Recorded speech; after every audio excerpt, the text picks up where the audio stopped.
Assalamualaikum warahmatullahi wabarakatuh. Minta maaf sekali lagi atas kesilapan teknikal. Okey, baik. InsyaAllah kita akan sambung daurah kita, iaitulah pada membahaskan tentang pembahagian yang kedua. Iaitulah pada pembahagian yang kedua. Baik. Jadi yang mana yang baru tengok, jadi saya minta maaf di atas kesilapan teknikal sebentar tadi. Baik. Kita masuk pula pada membahaskan tentang pembahagian yang kedua, iaitulah sifat salbiyah. Apakah yang dimaksudkan dengan salbiyah? Yang maksud dengan salbiyah ni apa dia? Iaitulah yang mana salbiyah ini dia berasal daripada kalimah salbun. Dia berasal daripada kalimah salbun, iaitulah maksud dia apa dia? Maksud dia menafikan. Tetapi diguna pakai dengan makna insilabun. Apa maksud insilabun? Maksud dia ternafi. Baik, jadi sekali lagi, jadi bila sebut kata salbiyah, kita nak bahas sekarang iaitulah pada pembahagian yang kedua. Mana dia? Yang mana pembahagian yang kedua dalam 20 sifat yang wajib bagi Allah Subhanahu wa ta'ala itu. Yang mana pertama itu kita dah belajar dah, iaitulah kita dah pun membahaskan tentang sifat nafsiyah. Dan yang kedua iaitulah sifat salbiyah. Yang ketiga sifat ma'ani. Dan yang keempat sifat ma'nawiyah. Pada daurah yang lepas kita dah pun belajar tentang sifat nafsiyah. Apakah yang dimaksudkan dengan sifat nafsiyah? Jadi kalau nak ulang balik, tuan-tuan boleh tengok balik dalam YouTube untuk daurah sifat 20 untuk siri yang kelima. Jadi untuk kali ini kita nak bahas sekali lagi, ataupun kita nak bahas tentang pembahagian sifat yang kedua pula. Pembahagian yang kedua iaitulah sifat salbiyah. Baik, apa maksud salbiyah? Salbiyah dia berasal daripada kalimah salbun. Apa maksud salbun? Salbun ni maksud dia menafikan. Menafikan apa? Menafikan akan perkara yang tidak layak bagi Allah Subhanahu wa ta'ala. Baik, tetapi walaupun asal daripada kalimah salbun, iaitulah menafikan, tetapi diguna pakai dengan makna insilabun. Insilabun tu apa maksud dia pula? Insilabun maksud dia ternafi. Diguna pakai dengan makna insilabun, iaitulah dengan makna ternafi. Baik, ada bezakah di antara menafi dan juga ternafi? Dia ada perbezaan dia. Yang mana menafi ni seolah-olah macam benda tu asalnya ada, kemudian kita nafi buang. Kalau kata ternafi, memang daripada asal memang tak ada. Sebagai contoh, kalau kita kata tak ada tanduk di kerbau. Tak ada tanduk di kerbau. Yang tu kita nak kata menafi ke ataupun ternafi? Kalau kita kata tak ada tanduk di kerbau, yang tu kita guna dengan makna menafi. Sebab apa? Sebab memang asal kerbau ada tanduk, kemudian kerak buang. Tetapi kalau kita kata tak ada tanduk di kucing, tak ada tanduk di kucing, maka yang tu kita nak kata menafi ke ataupun ternafi? Ya, yang tu kita guna pakai dengan makna ternafi. Sebab apa? Sebab memang asal kucing tak ada tanduk. Macam tu. Maka sebab itulah bila kata sifat salbiyah Allah, iaitulah sifat yang bangsa ternafi. Yang mana memang daripada asal tidak ada sifat yang tidak layak bagi Allah Subhanahu wa ta'ala. Bukannya Tuhan tu asal adanya sifat yang tidak layak bagi dia, kemudian kita nafi buang. Tak. Memang daripada asalnya tidak ada. Itu yang dimaksudkan dengan salbiyah. Baik. Jadi ada berapa sifat salbiyah Allah Subhanahu wa ta'ala itu? Dia ada 5 sifat salbiyah.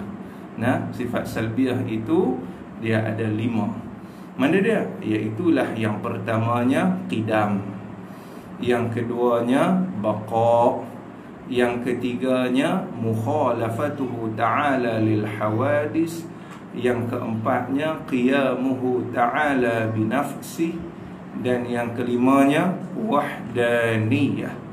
Jadi ada berapa? Ada 5 sifat salbiyah Allah Subhanahu wa ta'ala. Jadi sekarang kita nak tahu pasal apa kelima-lima sifat ini dia termasuk di dalam sifat salbiyah Allah Subhanahu wa ta'ala. Baik, kalau kita lihat pada sifat qidam Allah Subhanahu wa ta'ala, yang mana qidam ni, kalau kita faham apa maksud qidam, qidam artinya sedia. Bila sebut qidam, apa maksud qidam? Sedia. Kemudian kalau orang tanya, sedia ni apa maksud dia? Jadi bila sebut kata sedia ni, tak berapa nak jelas lagi, tak berapa nak clear lagi. Jadi nak bagi clearnya maksud yang kata qidam, yang mana bila kita sebut qidam tu artinya sedia. Sedia ni, maksud sedia ni apa dia? Iaitulah kita kena datangkan dengan makna salbiyah. Iaitu maksud dia apa dia? Bila sebut kata Allah Ta'ala itu sedia, maksudnya zat Allah Ta'ala itu tidak ada permulaan baginya. Maksudnya zat Allah Ta'ala itu tak ada mula. Maka tak ada mula itulah yang dikatakan sifat salbiyah Allah Subhanahu wa ta'ala. Sebab apa? Sebab kalau kita nak faham qidam tu sendiri, yang kita sedia untuk dia, kita tak boleh nak faham, melainkan kita faham dengan makna salbiyah. Iaitulah apa dia? Bila sebut kata qidam artinya sedia. Sedia di sini maksudnya zat Allah Ta'ala itu tak ada mula. Baik. Kemudian begitulah juga dengan baqa. Apa maksud baqa? Baqa artinya kekal. Maksud kekal tu macam mana? Tahan lama ke? Tak. Maksud yang kekal itu bermaksudnya Allah Ta'ala itu tidak binasa. Maksudnya Allah Ta'ala itu tidak ada kesudahan baginya. Maksudnya Allah Ta'ala itu tak hilang. Tu yang dikatakan sifat salbiyah. Bila sebut kata kekal, apa maksud kekal di sini? Maksudnya zat Allah Ta'ala itu tak hilang. Zat Allah Ta'ala itu tak berkesudahan. Zat Allah Ta'ala itu tak binasa. Bila sebut kata tak tu, yang itulah yang dikatakan dengan sifat salbiyah Allah Subhanahu wa ta'ala. Baik, kemudian mukhalafatuhu ta'ala lil hawadis. Apa maksud mukhalafatuhu ta'ala lil hawadis? Bersalah-salahan Allah Ta'ala bagi segala yang baharu. Baik, apa maksud bersalah-salahan Tuhan bagi segala yang baharu ni? Apa maksud dia? Tak apa nak clear lagi, tak apa nak jelas lagi. Tapi kita nak jelaskan itu dengan cara apa? Iaitulah dengan didatangkan dengan makna salbiyah. Mana dia? Iaitulah bila sebut kata Allah Ta'ala itu bersalah-salahan Allah Ta'ala bagi segala yang baharu, bermaksud Allah Ta'ala itu tak semacam dengan yang baharu. Bila kata tak semacam dengan yang baharu, maka itulah yang dikatakan sifat salbiyah. Begitu juga qiyamuhu ta'ala binafsih.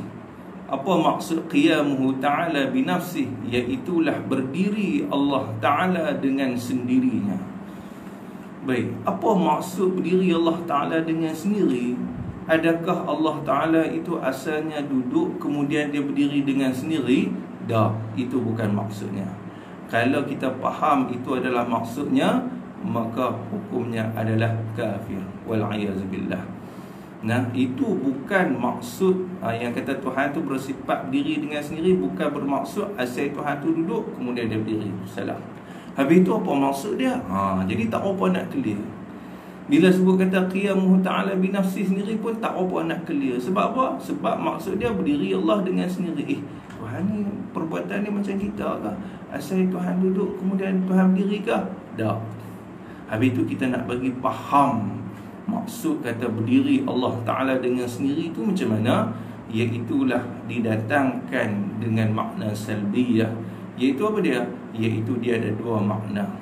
Yang pertamanya, Allah Ta'ala itu tak berhajat kepada zat. Itu yang pertama.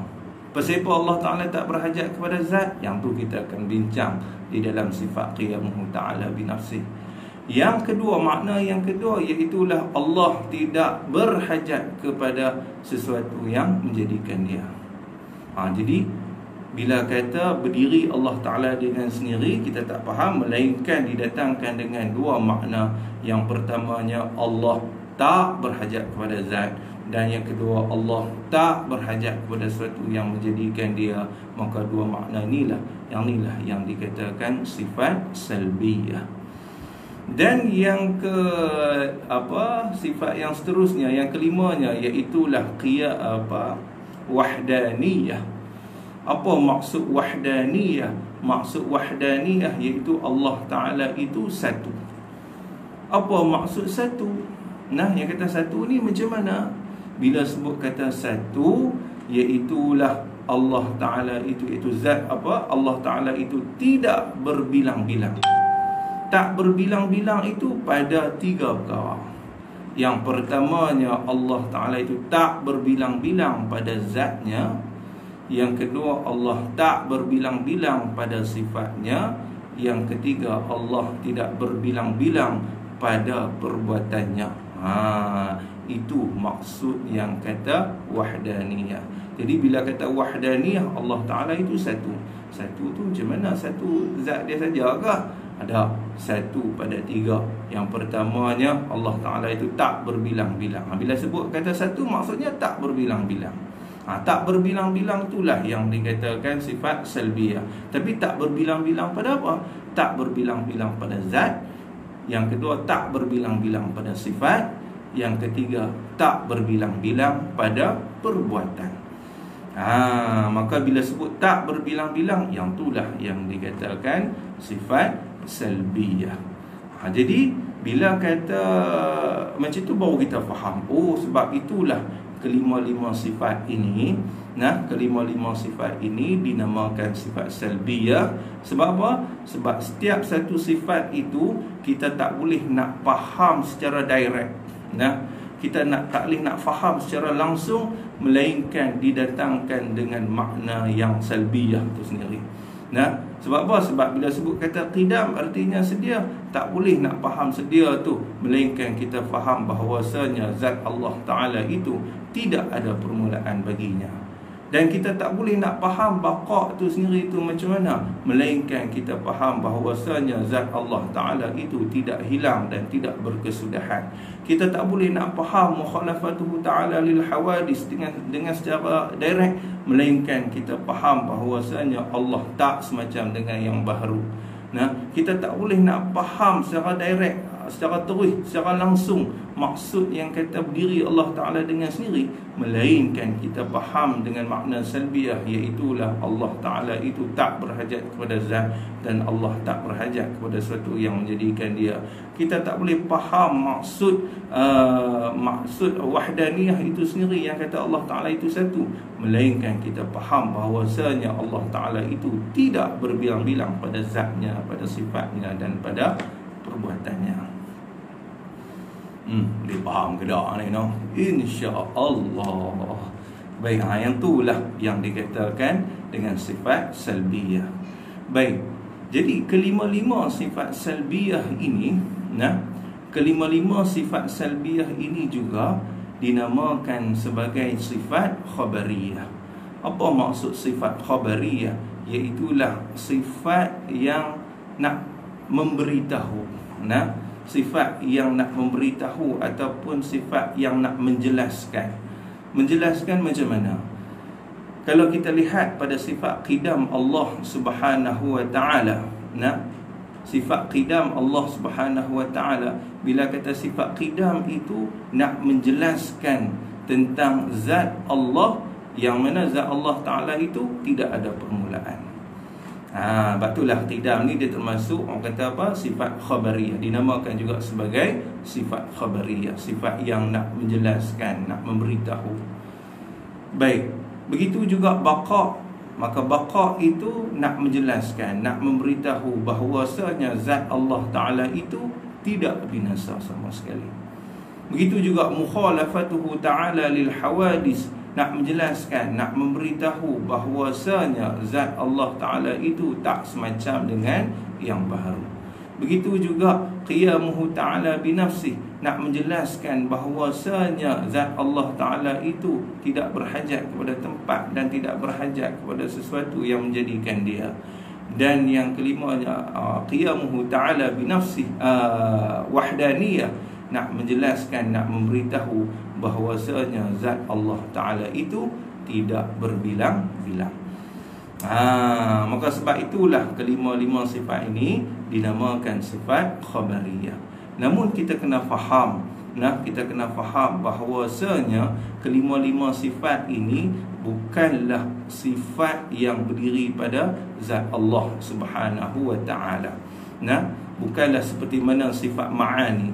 Bila kata sifat ma'ani, iaitulah sifatun wujudiyatun qa'imatun bidzatihi ta'ala, sifat yang wujudiyah yang berdiri pada zat Allah Subhanahu wa ta'ala.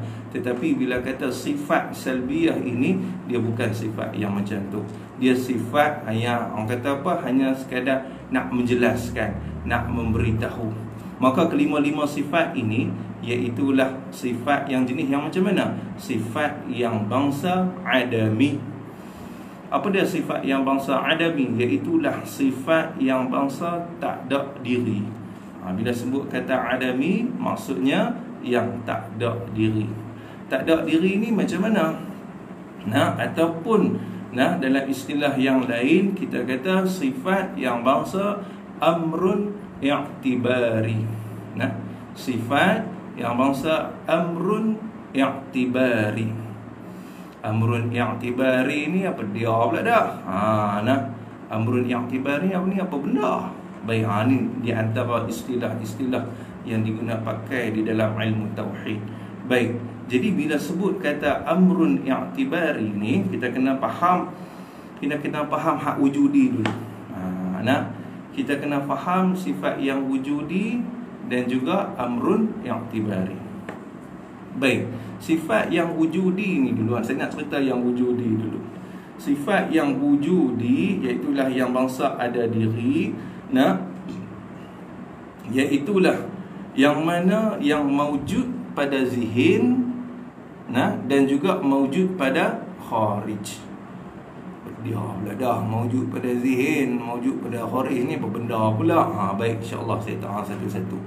Bila sebut kata maujud pada zihin, apa maksud maujud pada zihin? Iaitulah yang ada dalam pemikiran dan juga maujud pada kharij. Pada luaran pun ada juga. Pada pemikiran kita pun ada, pada luaran pun ada. Macam mana yang kata pada pemikiran pun ada, luaran pun ada? Sebagai contoh, pokok nyok.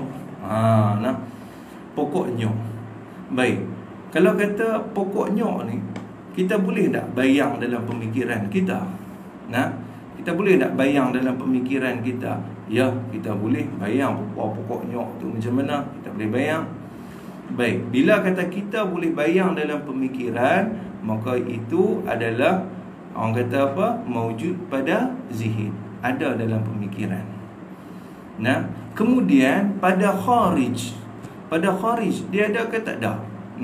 Ya, pada kharij pun ada. Sebab apa? Pada luaran pun ada. Sebab kalau orang suruh tunjuk mana satu pokok nyok, dia boleh tunjuk tak? Ya, dia boleh tunjuk. Bila dia boleh tunjuk pokok nyok tu dengan jari dia, itu bermakna dia mawjud pada kharij, pada luaran pun ada. Jadi bila kata mawjud pada zihin, pada pemikiran pun ada, pada luaran pun ada, itu orang panggil wujudi, iaitulah yang bangsa ada diri. Baik, jadi sifat apa yang bangsa ada diri? Yang nanti kita akan bincang, iaitulah pada sifat ma'ani Allah Subhanahu wa ta'ala. Tetapi yang ni sifat sifat salbiyah ini, dia bukan sifat yang macam tu. Dia bukan sifat yang mawjud pada zihin dan juga mawjud pada kharij, dua sekali dah. Habis itu dia macam mana? Sifat yang orang kata sifat yang bangsa amrun i'tibari ini, bila sebut kata amrun i'tibari, iaitulah perkara yang diiktibar dengan akal sahaja. Bermaksud dia apa dia? Iaitu dia hanya mawjud pada zihin sahaja. Dia hanya ada dalam pemikiran, tetapi pada kharij, pada luaran, ada ke tak ada? Tak ada. Pada luaran tak ada. Dia hanya ada dalam pemikiran, tapi dia tidak ada pada luaran. Baik, sebagai contoh, sebagai contoh ni, saya tunjuk jari saya ni. Jari saya ni ada berapa? Jari saya ni ada berapa? Ada satu. Baik, cuba tunjuk satu tu duduk tak mana? Cuba tunjuk satu. Boleh tunjuk ke tak? Tak boleh tunjuk. Sebab apa? Sebab kalau tunjuk tu, maksudnya dia tunjuk apa? Tunjuk jari saya lah. Sebab kalau tunjuk tu boleh tunjuk jari je lah. Tapi bila kata satu tu betul tak satu? Ya, betul satu. Bila kita kata betul satu, maknanya ada dalam pemikiran. Bila kata betul satu, memang betul jari itu satu je, maknanya ada dalam pemikiran. Tapi kalau suruh tunjuk, mana satu, mana dia satu, cuba tunjuk. Ni satu, ni bukan satu, ni jari. Bila boleh tunjuk satu saja, tak boleh nak tunjuk satu tu, hanya boleh tunjuk jari itu saja, itu bermaksud dia tidak ada pada kharij. Pada luaran tu tak ada. Bila kata hanya pada pemikiran tapi tak ada pada luaran, maka itulah yang dikatakan sebagai amrun i'tibari. Jadi sifat qidam Allah, dia hanya sifat yang bangsa amrun i'tibari.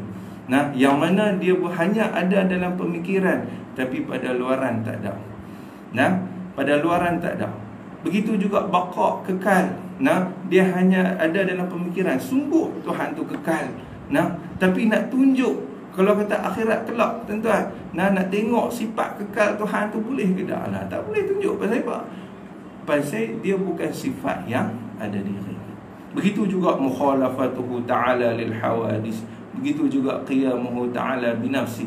Begitu juga wahdaniyah, yang mana kelima-lima sifat itu ialah sifat yang bangsa amrun i'tibari, iaitu yang hanya pada mewujud pada zihin, ada dalam pemikiran, tapi tidak ada pada luaran.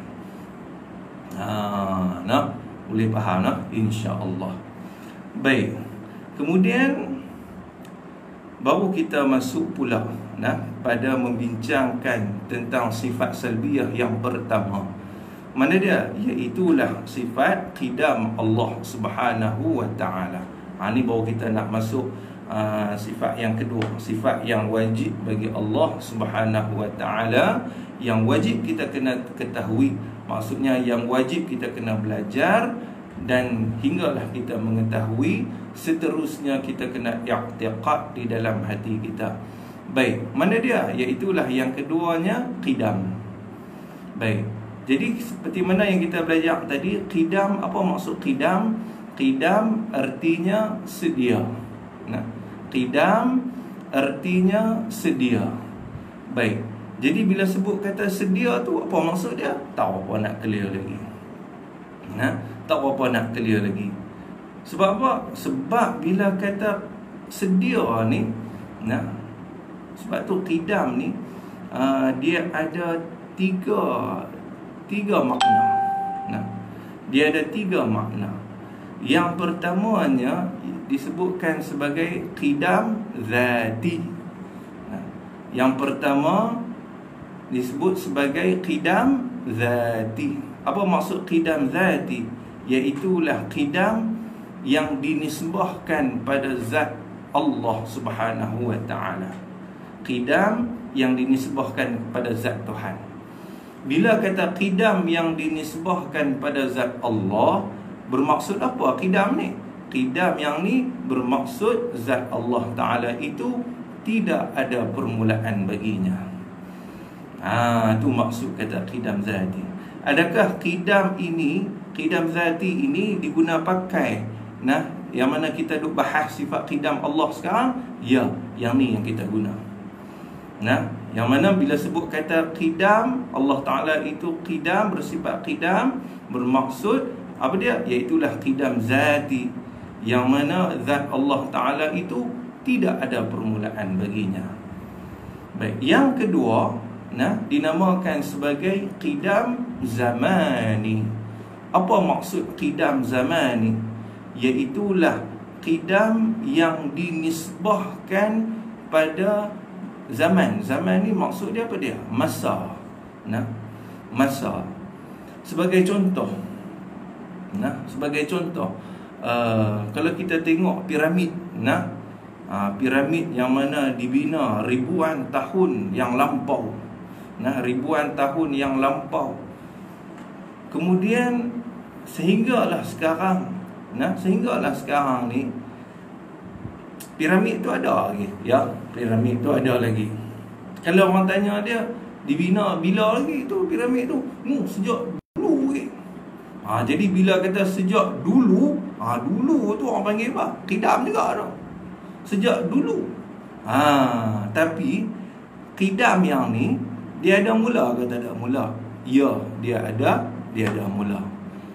Walaupun dibina sejak dulu lagi, tetapi tetap dia ada permulaan. Bila kata ada permulaan, maknanya asal dulu tak ada, kemudian baru ada.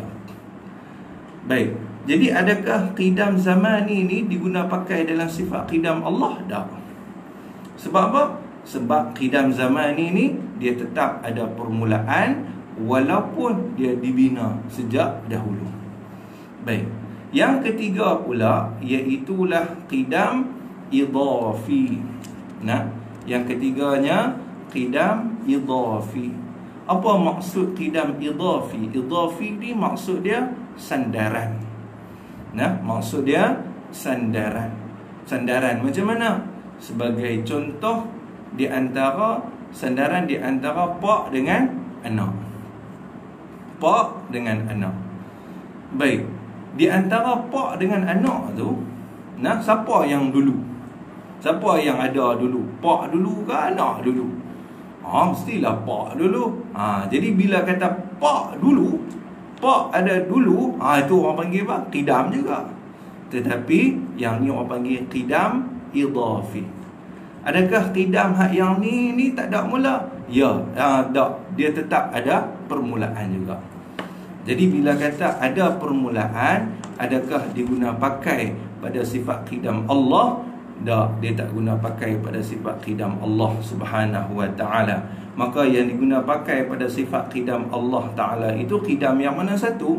Iaitulah qidam zati, yang bermaksud qidam yang dinisbahkan pada zat Allah. Maksud dia apa dia? Iaitulah zat Allah Ta'ala itu tidak ada permulaan baginya. Itu maksud dia. Baik. Jadi bila sebut qidam artinya sedia. Apa maksud sedia? Sedia bermaksud zat Allah Ta'ala itu tidak ada permulaan. Bermaksud yang kata zat tak ada permulaan tu macam mana? Iaitulah bukannya zat Allah Ta'ala itu asalnya tak ada, kemudian baru ada, tak sama sekali. Zat Allah Ta'ala itu tidak ada permulaan baginya. Maknanya sedia Tuhan tu ada, tak ada mula. Kemudian saya belajar bab ni waktu tingkatan 1. Tingkatan 1 di sekolah dulu. Waktu tu tak erti apa lagi lah. Tak erti apa lagi. Ada seorang ustazah, dia ajak kami semua lah dalam kelas tu. ajak apa? Ajak tentang sifat qidam Allah Subhanahu wa taala. Waktu tu tak apa nak reti. Jadi tanya ni macam-macam. Nah, kemudian bila ustazah ajak qidam tu maksudnya sedia, iaitu zat Allah taala itu tak ada mula. Nah, maknanya apa? Sedia Tuhan itu ada, tidak ada permulaan baginya. Kemudian saya pun tanya, nah ustazah, ni dulu ni, nah berapa juta tahun dulu ni Tuhan ada lagi time tu. Nah, ustazah kata ada lah. Kita tak apa nak puas hati lagi. Sebab apa? Macam mana? Kita nak cuba juga fikir dengan akal kita. Nah, macam mana yang kata zat Tuhan tu tak ada mula tu macam mana? Kemudian tanya ni ustazah, ni dulu berapa ratus juta tahun dulu ni Tuhan ada lagi time tu. Ustazah kata ada lah. Lepas tu tak payah lagi, tanya lagi, ustazah, berapa ratus bilion juta tahun dulu ni. Tu dia punya sungguh-sungguh tanya. Dulu ni Tuhan ada hari time tu. Jadi ustazah ni mula madang dia. Nah, leleh ni dia jawab apa? Mana aku beritahu kan?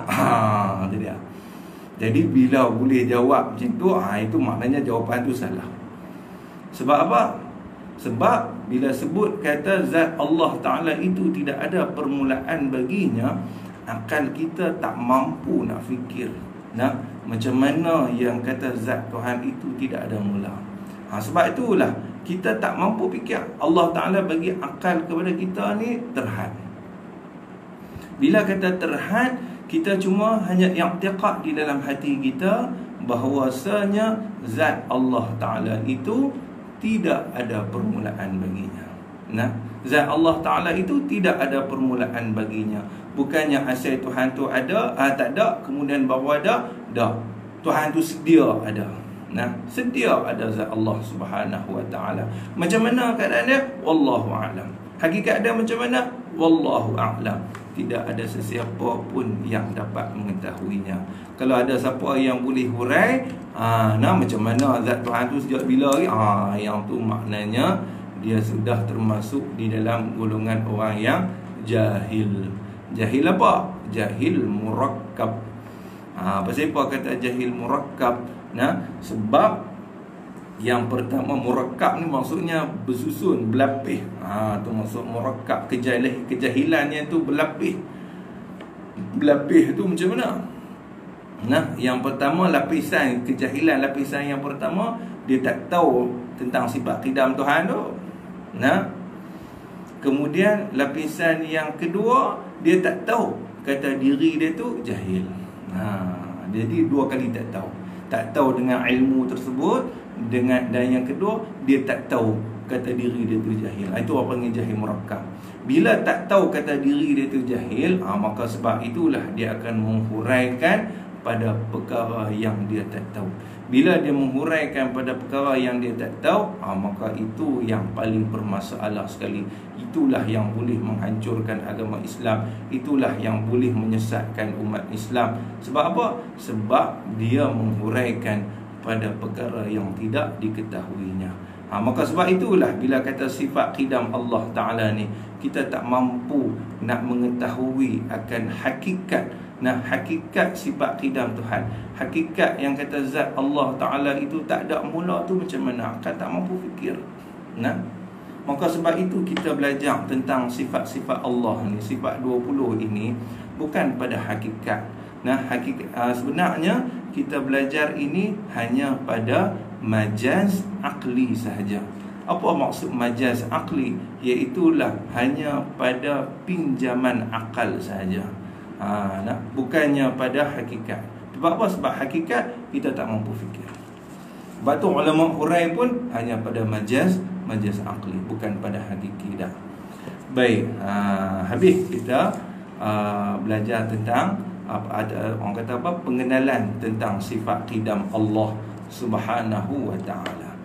Baik, kemudian bila dah kenal dah tentang sifat qidam Allah, maka kita nak tahu pula apakah dalilnya pula. Dalil yang menunjukkan kata Allah Ta'ala itu apa? Dalil yang menunjukkan kata Allah Ta'ala itu, zat Allah Ta'ala itu tidak ada permulaan. Apa bukti dia? Apa dalil dia? Mesti ini kita kena tahu juga. Macam kita dah bahas dah tentang sifat wujud Allah Subhanahu Wa Ta'ala. Bila kita bincang tentang sifat wujud Allah, Allah Ta'ala itu ada, tak bertempat. Bila sebut kata Allah Ta'ala itu ada, apa bukti dia? Kita dah hurai dah bukti dia. Hak ni pula kita nak tahu pula apa dalil yang menunjukkan kata zat Allah Ta'ala itu tidak ada permulaan. Baik, kalau kita tengok dalilnya ialah apa dia? Dalilnya ialah alam ini. Itu kita mengetahui dalil secara ijmal. Secara ijmalnya, ini secara umumnya kita kata apa? Alam ini. Alam inilah dalil dia. Apa dia lagi? Tetapi kalau kita tak boleh nak hurai apakah kaitan alam ini dengan sifat qidam Allah, bila mana tak boleh nak hurai, maknanya dia hanya mengetahui dalil secara ijmal. Bila kata mengetahui dalil secara ijmal, secara umum, sah dah lagi akidah dia, sah dah. Dah dikira sebagai sah. Tapi kalau dia boleh mengetahui dalil secara tafsil, maka itu adalah lebih baik. Kalau dia boleh tahu, dia boleh kaitkan di antara sifat qidam Allah dengan alam ini, itu lebih baik. Baik, jadi kalau kita tengok dalilnya ialah alam ini. Tetapi pasapa kata alam ni? Kita nak tahu pula pasapa kata alam ini sebagai bukti kata Tuhan itu bersifat qidam. Tuhan itu tidak ada permulaan baginya. Kerana apa? Kerana sekiranya Allah ada permulaan, kalaulah Allah Ta'ala itu tidak bersifat qidam, maka sudah tentu Allah Ta'ala itu ada permulaan. Bila kata ada permulaan, bermakna Allah Ta'ala itu baharu. Apa maksud baharu? Baharu ni ada kemudian daripada tiada. Maksud dia apa dia? Maksudnya dulu tak ada, kemudian sekarang ada. Itu maksud yang kata baharu. Jadi kalaulah Allah Ta'ala itu tak bersifat qidam, maka sudah tentu Allah Ta'ala itu ada permulaan. Bila kata Allah Ta'ala itu ada permulaan, maka sudah tentu Allah Ta'ala itu baharu. Sebab apa? Sebab baharu saja ada permulaan. Maka bila kata Allah Ta'ala itu baharu, ini Allah Ta'ala itu ada permulaan, maka dia akan timbul dua masalah. Dia akan timbul dua masalah yang menyebabkan tak wujud Tuhan sama sekali. Dia akan timbul dua masalah. Yang mana masalah ni dia akan menyebabkan tak wujud Tuhan. Bila tak wujud Tuhan, mustahil.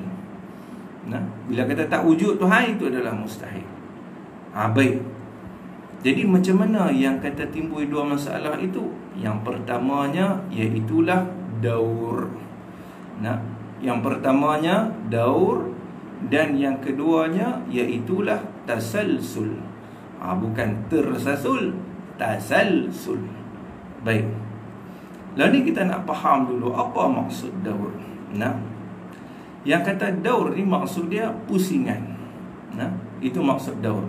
Daur maksud dia pusingan. Pusingan tu macam mana? Sebagai contoh, kalau Allah Ta'ala itu tidak bersifat qidam, bermakna Allah Ta'ala itu ada permulaan.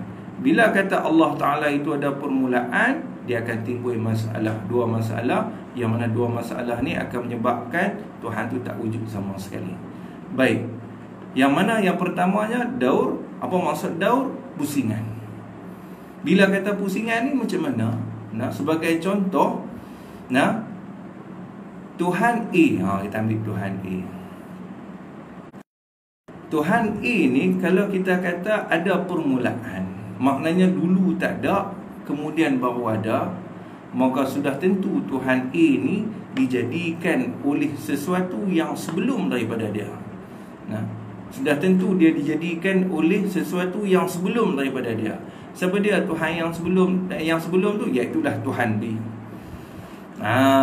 Tuhan B yang mengadakan Tuhan A. Kemudian pula Tuhan B ni pula, bila kata Tuhan, pasal apa? Kalaulah Tuhan ni tak bersifat qidam, sudah tentu Tuhan ni ada permulaan. Bila kata Tuhan ni ada permulaan, maka sudah tentulah Tuhan B ni pun asal tak ada, dan mesti ada sesuatu yang lain pula yang sebelum dia yang mengadakan dia. Jadi siapa yang menjadikan Tuhan B ni? Yang menjadikan Tuhan B ni siapa dia? Iaitulah yang menjadikan Tuhan B ni ialah Tuhan A. Jadi bila kata pusing balik, Tuhan A yang menjadikan Tuhan B, yang ni yang kata tak dapat diterima oleh akal sama sekali. Tak dapat diterima oleh akal sama sekali. Sebab apa? Sebab Tuhan A ni dijadikan oleh Tuhan B. Bila kata dijadikan oleh Tuhan B, Tuhan B ni tutup dijadikan oleh Tuhan A pula. Dialah yang melahirkan, tutup dia pula dilahirkan oleh yang melahirkan. Dia pening pula. Tapi nak ambil contoh mudah, paling senang, iaitu apa dia? Iaitu kalau kita tengok mereka yang menyembah berhala.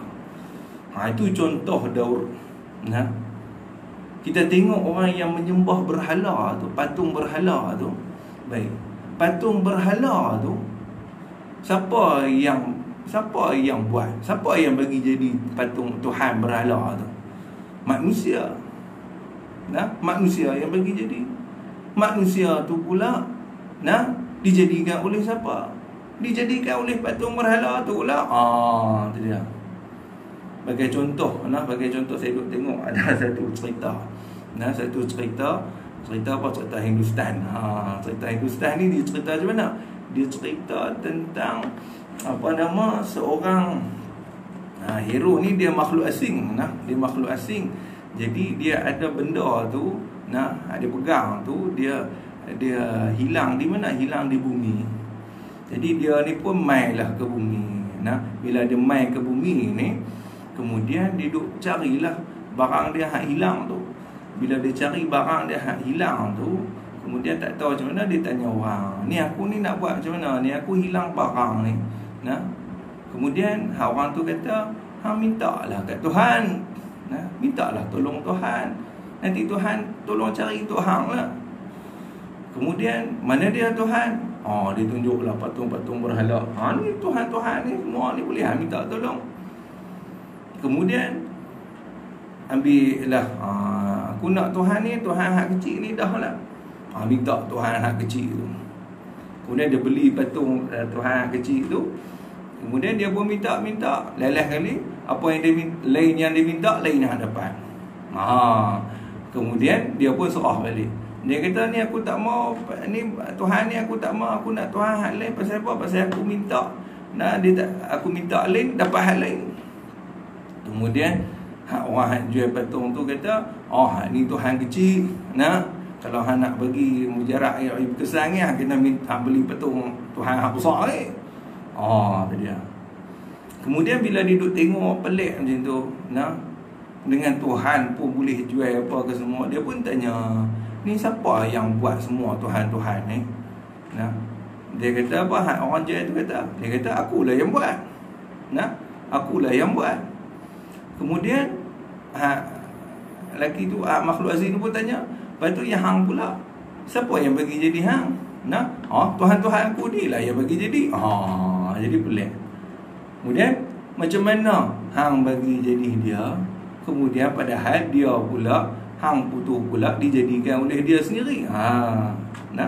Jadi bila kata macam tu, itu contoh daur. Bila kata dia pusingan macam tu, itulah yang disebutkan sebagai daur, pusingan. Bila kata jadi macam tu, mustahil ke tak? Mustahil sama sekali. Tak dapat diterima oleh akal. Dan yang kedua, timbul masalah yang kedua, iaitulah tasalsul. Apa maksud tasalsul? Tasalsul ni maksudnya dia, orang kata apa, berterusan.